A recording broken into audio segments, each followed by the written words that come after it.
여기서부터 신탁 얘기인데, 신탁은 뭐 말씀드렸듯이 미국이나 캐나다는 아주 오래된 툴이고요.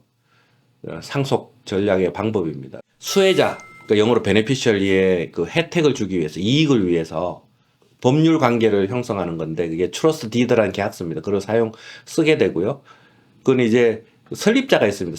세틀러가 자기가 가지고 있는 자산을 트러스트에 이전을 하게 되고요.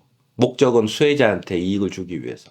그리고 관리를 누구한테 시키냐면은 수탁자, 그러니까 신탁 관리자라고 하죠. 트러스티한테 이제 관리를 시키는 겁니다. 거기에는 어떤 자산이 들어와서 매년 발생하는 소득을 어떻게 분배를 하고, 그리고 그 신탁 관리자를 바뀔 때는 어떻게 처리가 되고, 또 나중에 자산이 상속이 될 때는 어떻게 되고, 자산 분배는 어떻게 하고, 뭐 이런 내용도 쭉 나옵니다. 좀 유언장보다는 복잡한 계약서이고요. 왜냐하면 사전 사후의 관계들, 자산 종류에 대한 부분들, 뭐 이런 것들에 대한 자세한 얘기가 들어가기 때문에, 그래서 이제 신탁을 사용을 해서 이렇게 에스테트 플래닝을 많이 하고요. 신탁은 간단하게 과세 방법을 설명해 드리면은, 신탁은 그 텍스페어입니다. 그래서 나하고 똑같이 개인 세금 납부하는 뭐 개인들, 인디비주얼들하고 똑같은 방법으로 과세가 되고요.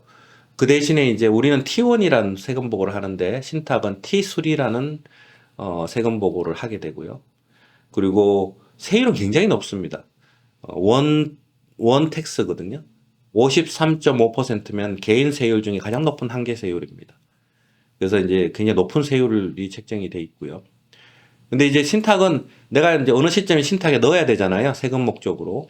그랬을 때 간주세법에 의해서 세금을 내야 되는 상황이 발생을 해서 이게 이제 모든 케이스에 해당이 되지는 않습니다. 그리고 이게 신탁에 넣어서 영원히 그러면 프로베이 피나 간주세법 적용 없이 그냥 상속이 이루어지느냐, 그건 아니고요. 21년마다 한 번씩 판 걸로 간주돼서 신탁이 세금을 내야 됩니다. 그래서 그 21년마다 이제 양도소득 계산, 간주 양도소득 계산은 신탁 안에서 이루어져야 되고요. 그 신탁이 소득이 발생하면 그러면 그 수혜자들한테 이익금을 분배하면은 그게 차감이 돼서 남은 수익금의 세율 53.5%가 이제 과세가 되는 개념이고, 그러면 수혜자들 그 신탁에서 받은 그 분배금을 받은 수혜자들은 각자 세금 보고할 때 그 분배된 소득을 보고하게 되는 형태입니다. 이게 신탁은 크게 둘로 나눠지는데, 내가 유언장에 명시해서 내가 죽음과 동시에 자동 설립되는 사후 유언 신탁이 있고요. 영어로 테스타먼터리 트러스트라고 하고요. 그리고 죽기 전에 내가 미리 설립하는 어떤 목적에 설립하는 사전 신탁이 있습니다. 그게 인터비보스 트러스트라고 부르고요. 근데 사후 신탁은 언제 많이 사용되냐 하면은 내가 어떤 그 특별한 니드가 있을 때, 내가 이제 죽음을 생각했을 때 걱정거리가 있을 수 있잖아요. 예를 들어서 배우자가 나만 믿고 있다가 경제적인 그 활동도 전혀 없이 집에서 살림만 하다가 내가 죽고 나서 뭐 얼마 안 되는 재산이지만 이거를 잘 관리할 수 있느냐. 그리고 애들이 과연 이제 배우자를 잘 보필할 수 있느냐. 뭐 이런 걱정들. 그리고 어떤 부분들은 또 미성년자 자녀인 경우도 이제 부모가 이제 이런 유언장을 쓰게 되는데, 두 사람이 갑자기 사망했을 때 부분들, 그런 것들을 걱정해서 이제 유언장 밑에 사후 신탁 설립에 대한 지침이 들어가고요. 그리고 또 이제 장애인을 가지고 있는 가정들, 그랬을 때 내가 사후에 장애인에 대한 그런 안정된 생활 보장, 그런 것들을 생각하면 이제 사후 신탁이 필요하고요.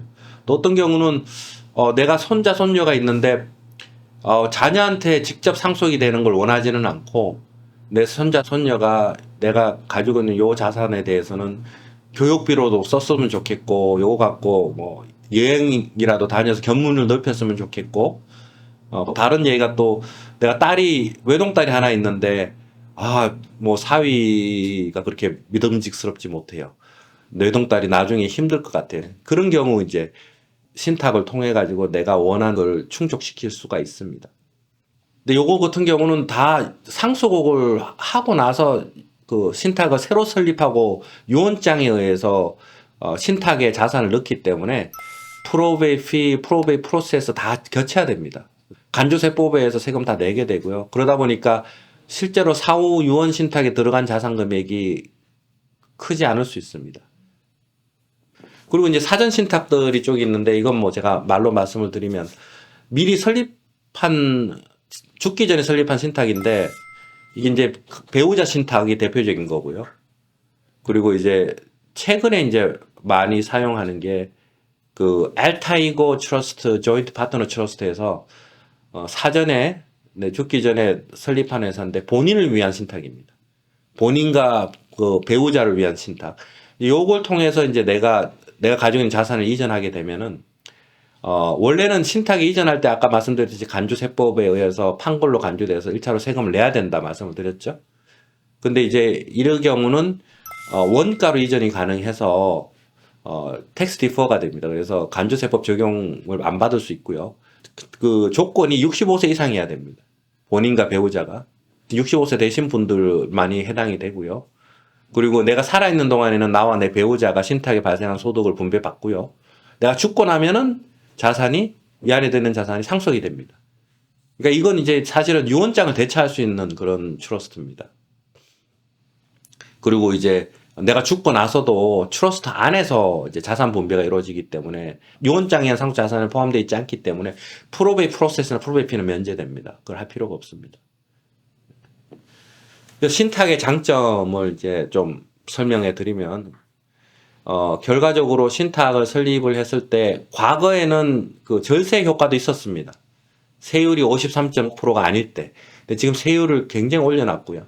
그리고 아까 얘기했듯이 소득 기속 법칙, 그리고 이게 뭐 attribution rule, 그리고 소득 분배, 소득 특별세금 해서 토시룰이라고 있거든요.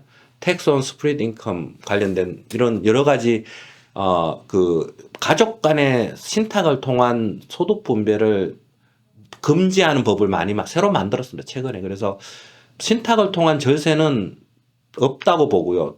도리어 신탁을 하게 되면 경비와 세금은 더 많을 수도 있습니다. 그래서 그건 단점이고요.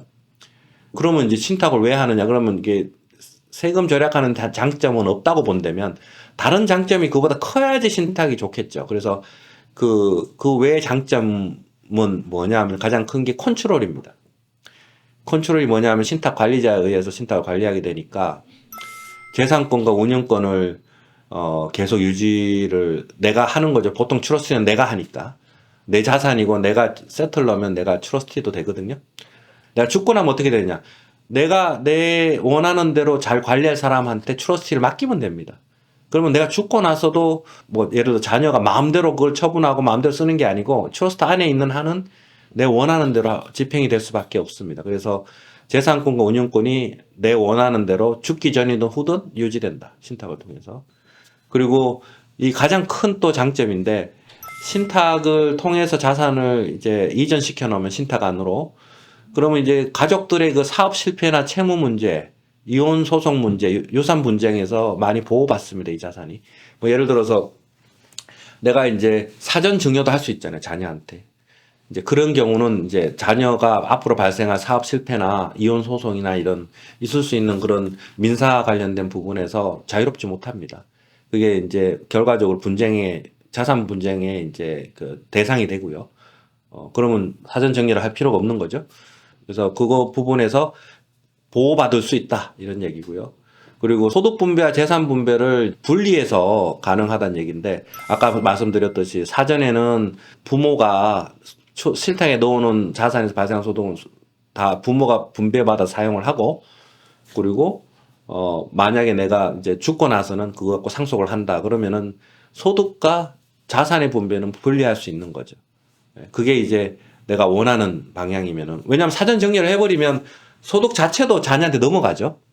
그리고 뭐 자녀가 내가 잘못 판단해서 생활비가 더 필요하다. 자녀한테 너무 일찍 줬는데 얼마나 나한테 달라고 했을 때 자녀들이 다 순종하고 하겠지만 아닐 수도 있죠. 또 다른 또 장점으로는 뭐 유언장을 대체할 수 있다. 또 사후에도 전문가를 통해서 신탁 관리가 가능하다. 뭐 제가 계속 얘기했던 미성년자, 장애인, 수혜자 걱정이 되는 부분들, 걱정되는 자녀 그 가족들을 위해서 필요한 장치가 필요하면 이게 필요하다. 자녀들도 돈의 개념이 없는 경우가 있죠. 그럼 돈을 무슨 자산을 상속해서 돈을 주고 이런 게 의미가 없을 수도 있어요. 내가 원하는 게 아닐 수도 있고, 그럼 신탁을 통해서 필요한 소득만 줄 수도 있죠.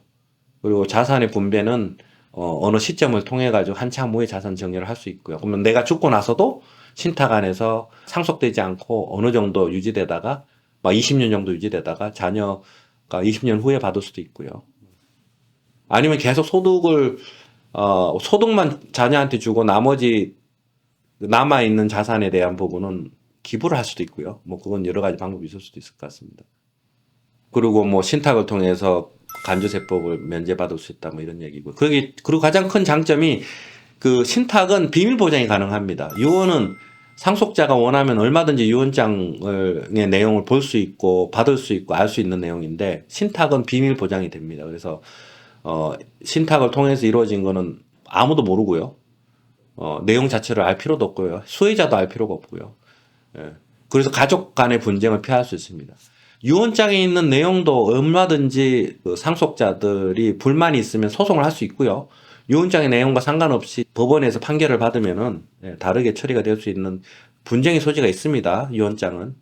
단점은 아까 말씀드린 대로 복잡하고 수정이 어렵고 그리고 복잡한 내용을 또 신탁이라는 거를 또 연로하신 분들이 이해하고 작성하고 젊었을 때 이제 익숙하지 않은 부분들 해야 되니까 어려운 부분들이 많고요. 또 그 관련된 거 유지하는 데 경비, T3 설립 보고해야 되고 뭐 설립하는 데 경비, 계획을 세우고 상담하고 굉장히 복잡한 부분들이 단점이죠.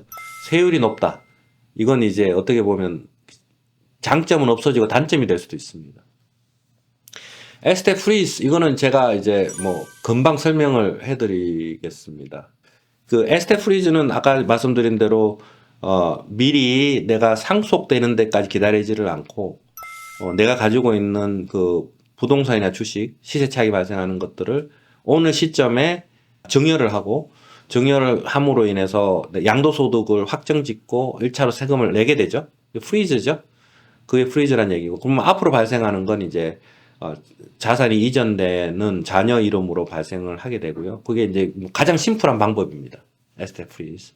그런데 요게 지금 첫 번째 심플한 방법은 세금을 다 내게 돼요. 양도소득세도 내야 되고. 근데 뭐 양도소득세는 내는 게 나쁘지는 않습니다. 점점 양도소득이 오른다고 본다면 1차로 세율이 낮을 때 한번 끊어내는 것도 나쁘지 않고요.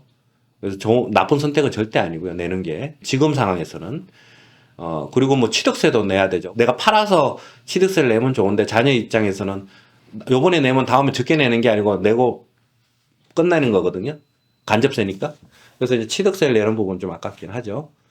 이제 그런 그 단점이 있는데 이제 그러지 않고 세금 안 내고 할 수 있는 방법이 있습니다. 그게 법인을 설립해서 그 내가 이제 법인을 만들어서 그 안에 이제 부동산이나 주식을 이전하게 되고 그리고 뭐 회사에 프리퍼 쉐어 우선주를 발급받고 자녀는 이제 커먼 쉐어 해서 이제 일반 주식을 설립 시에 받고 그리고 나서 그거 가지고 뭐 내가 가지고 있는 그 우선주는 감자를 통해서 배당을 받아서 점점 줄여나가는 방법.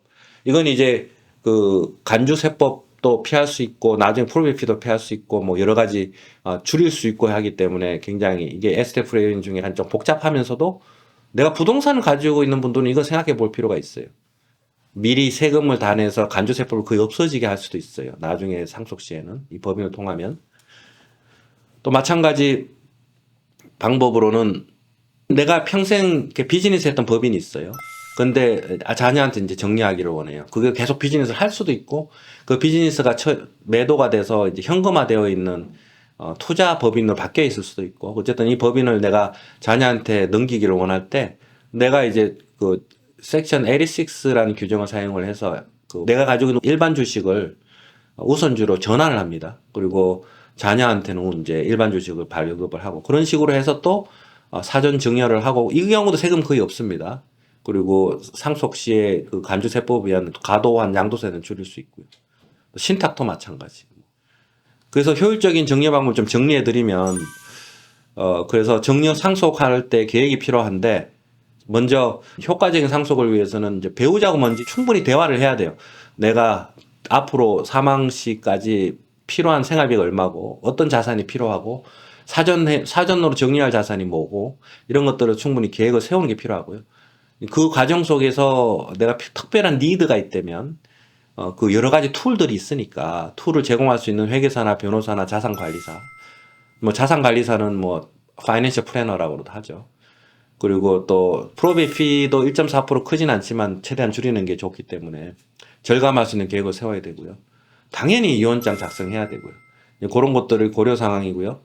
그래서 이제 뭐 계획을 세우는 게 아까 제가 설명해 드렸듯이 뭐 조인트 오너십, 무조건 공동 명의로 하는 거. 레지스터드 플랜 RRSP. RRSP를 막 이렇게 아까워하지 말고 막 이렇게 사전에 다 찾아 쓰려고 하지 마시고 그냥 있으면 거기에 그 정관에 나와 있는 베네피셜리한테 상속이 됩니다. 먼저 배우자한테 가고 나머지는 이제 뭐 자녀한테 가고 그렇기 때문에 이제 그것도 뭐 지금 그 RRSP 있으면 베네피셜리가 누가 되는지 한번 확인해 보셔야 될 필요는 있어요. 예. 그 유언장에 넣을 필요는 없고요. 그 생명보험도 마찬가지 수혜자 관련돼서 이렇게 하고 그게 이제 베네피셜리가 또 생명보험도 정해져 있죠.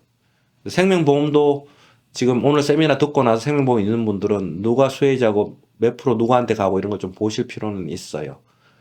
이게 이제 내가 원하는 대로 돼 있는지 한번 확인해 볼 필요는 있고 그거는 바꾸는 건 어렵지 않을 겁니다. 그리고 유산 동결 관련된 부분도 뭐 제가 뭐 간단하게 설명드렸지만 해당되는 분들은 뭐 법인을 설립해서 주식이나 부동산 같은 걸 넣고 충분히 간주세법을 피할 수 있고 프로베이 피를 피할 수 있습니다. 신탁도 제가 설명해 드렸고요.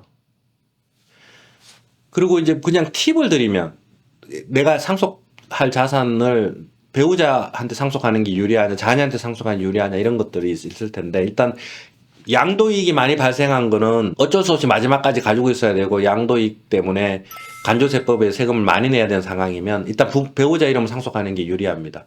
배우자 이름으로 했을 땐 롤오버해서 비과세로 넘겨받을 수 있어서 하지만 배우자가 그러고 나서 사망했을 때는 세금을 다 내야 되지만 1차로 세금을 피할 수 있기 때문에 양도이익이 많이 발생했을 때는 유언장에 의해서 배우자한테 상속한다고 하는 게 맞고요. 그리고 현금 자산이나 뭐 양도이익이 발생하지 않는 자산 같은 경우 자녀한테 바로 상속하면 되고요. 생명보험금도 배우자 이름만 들어있는 것보단 자녀 이름 다 들어있는 게 유리하고요.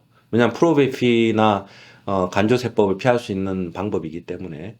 그리고 한국 거는 무조건 사전에 가지고 와서 여기 상속 정리하는 게 모든 재산을 동산, 부동산 다 포함해서 예. 뭐 부동산 같은 경우는 뭐 양도세를 내야 되겠지만 양도세가 훨씬 쌉니다. 한국의 상속 증여세 부분인데 왜 이게 제가 설명해 드려야 되냐 하면은 뭐 오늘 여기 세미나에 와 계신 분들 중에서도 한국에 뭐 집이 남아 있거나 이런 분들이 있을 수 있어요. 이민 오신 분도 그렇죠. 다 정리하고 오신 분도 있지만 안 그런 분들도 많으니까. 이제 이런 경우 지금은 생각할 필요가 있어요. 과연 이 상태에서 내가 아무 액션을 안 취하고 내가 가지고 있는 집이 한국에 있는데 그게 상속이 돼버리면 어떻게 되느냐. 한국 법에 의해서 상속이 되면. 그러면 한국에서는 상속세를 내야 되겠죠. 그런데 내가 캐나다에서 실거주하는 캐나다 영주권자, 시민권자 이런 경우는 한국에서는 비거주자잖아요. 그래서 한국 거주자에 비해서 상속세를 더 많이 냅니다.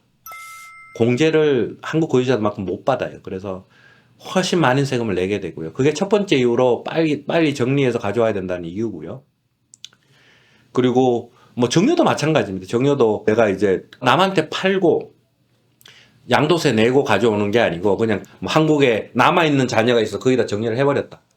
정려세를 낼 텐데 훨씬 많이 냅니다. 그 한국 거주자들보다도. 그냥 공제가 적기 때문에. 그건 뒤에 제가 설명해 드릴 텐데.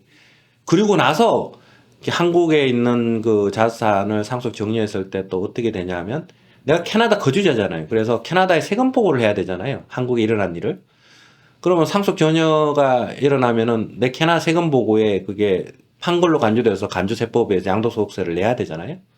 근데 이제 이게 이 계산할 때 문제점이 발생을 합니다. 왜냐하면 상속 시에는 내가 충분히 상속세를 내기 때문에 한국 법에 의해서 심지어 공제가 적기 때문에 더 많이 내죠. 그거를 세액공제 받으니까 캐나다에서 간조세법에 의해서 양도소득세 계산된다 하더라도 한국에서 엄청난 양의 상속세를 냈기 때문에 그 세액공제 받기 때문에 세금 추가로 낼 게 없을 확률이 높아요. 근데 정려가 문제인데 정려 시에는 정려자가 정여자가 캐나다 거주자이고 정여세를 한국식으로 한국에서 냈다고 한다면 그러면은 이걸 세액공제를 정여세를 받아야 되는데 안타깝게도 정여세 납부는 수증자가 내거든요. 받는 사람이. 그러니까 정여자의 세금이 아닌 거예요. 그러다 보니까 캐나다법으로는 간주세법에 의해서 정여 시점으로 판 걸로 간주돼서 캐나다 세금을 내게 되지만 수증자가 낸 세금을 세액공제 받을 수 없기 때문에 그냥 생으로 세금을 내게 되는 상황이에요. 그럼 결과적으로 캐나다 거주자 입장에서 한국에 있는 자산을 절대 정리하면 안 된다는 얘기입니다. 특히 이제 간주세법이 적용되는 주식이나 부동산 같은 경우는 절대 한국에 뭐 형제나 가족이 있어서 거기다가 이제 정려를 그냥 해버리겠다고 했을 때는 캐나다 세법에 의하면은 전혀 하시면 안 되는 이중 과세가 되는 그런 상황이고요. 이 경우 정여자도 캐나다 거주자고 수증자도 캐나다 거주자가일 수도 있겠죠. 이런 경우 이제 정여세를 내게 되는데 한국 거주자보다 훨씬 많이 정여세를 내게 되고요. 수증자가 내니까 정여세는. 근데 이제 그건 이제 내 취득원가로 잡혀서 내가 나중에 이걸 팔았을 때 양도소득 계산할 때 취득원가로 잡힌다 뿐이지 이 세금 낸 거를 사용할 수는 없습니다. 그래서 이런 불리한 부분, 이중과세 부분이 있기 때문에 절대 한국에서 상속 정리를 직접 하시면 안 됩니다.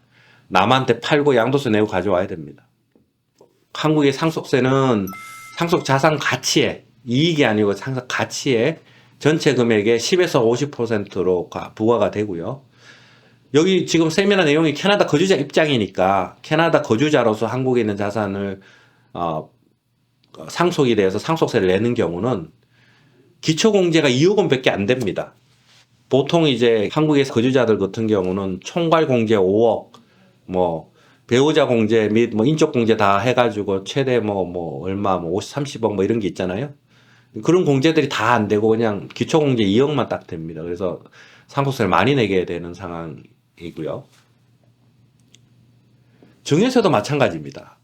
캐나다 거주자 입장에서는 한국에서 정여세를 내게 되는 상황이면 정여 자산의 공제 자체가 없습니다. 그러니까 한국은 뭐 정여 자산도 뭐 배우자는 6억, 뭐 직계 존속 같은 경우는 성인 5천만 원 이런 게 있잖아요. 공제가. 근데 캐나다 거주자 입장에서는 전혀 이제 없습니다.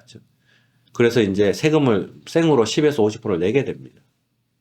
그래서 절대 하면 안 된다는 이유가 여기 또 있습니다. 세금을 내는 걸 사용을 못 한다는 이유도 있고, 그리고 세금을 한국 거주자보다 많이 낸다는 이유도 되고요. 그래서 질문, 캐나다 거주자가 한국 거주자인 자녀에게 상속 정여를 해도 세금이 없느냐? 캐나다 거주자가 캐나다에 자산이 있잖아요. 내가 이제 이민 와서 자녀가 있는데, 자녀 셋이 있는데 둘은 데리고 왔고 여기 살고 있고, 근데 한 명은 같이 안 왔어요. 그래서 한국 거주자예요. 아니면 여기 잘 살다가 한 사람은 한국 들어갔어요. 그래서 한국 거주를 회복했어요. 그래서 한국 거주자가 됐어요. 재산이 캐나다에 있어요. 근데 캐나다에서 상속 정여를 해야 되는데, 그럼 캐나다에 있는 자녀들은 쉬워요. 그냥 캐나다 법으로 저촉이 되니까 그냥 상속 조세도 없고 그게 맞춰서 집행을 하면 되는데, 한국에 있는 자녀한테 캐나다 자산을 상속 정여하면 어떤 문제가 발생하느냐? 상속 시에는 괜찮아요. 상속 시에는 피상속인이 세금을 내야 되는데 피상속인이 한국법에 저촉이 되지 않는 캐나다 거주자니까 뭐 상속세를 낼 필요는 없죠. 캐나다 거주자한테 상속세를 미루지는 않으니까. 그게 캐나다에 소지한 재산이니까. 근데 이제 정여를 하면 안 되는 게, 정여를 하면은 수증자인 한국 거주자가 세금을 내게 되고요. 외국에서 받은 정여 자산은 한국 정여세를 내야 되기 때문에 정답은 이 한국에 있는 자녀한테 캐나다 자산을 줄 때는 상속까지 기다리는 게 맞습니다. 사전 증여를 하시면 정여세 대상이 되시면서 상속까지 기다렸다가 상속으로 집행하는 게 정답입니다. 예. 네, 여기까지 이제 세미나 내용이고요. 굉장히 어려운 내용이죠. 이게 어려운 세미나 듣는다 고생이 많으셨습니다. 질문사항이 있을지 모르겠지만, 예. 한번 들어볼까요? 질문사항을.